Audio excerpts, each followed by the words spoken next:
I don't think the KBAR knife was actually used in the Idaho 4 crimes.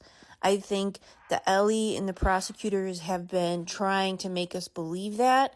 And remember, the autopsy information, including the x-rays, have not been turned over to the defense, and the bodies were cremated. And I think it's because they want to hide the fact that the wounds are not going to match that knife. And so you have to ask yourself, why are they so hard up to try and force that being the perp's weapon of choice? And I think it's because they got information from the IGG, they got BK's cell records, they got his car information, and then they built the affidavit around it. But listen to this clip, because I think what we're going to find out is the KBAR knife was not the weapon of choice.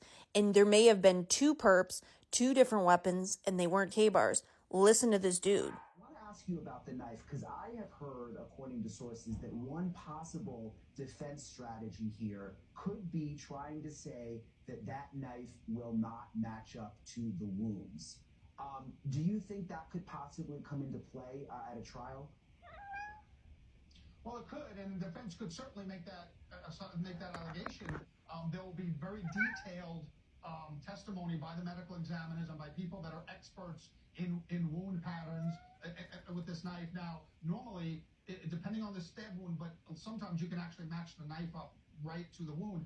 In this case, if the wounds are too graphic, if they're too gross, if they were too much together, you may not be able to get the exact knife fit in. So it all depends on the wound pattern.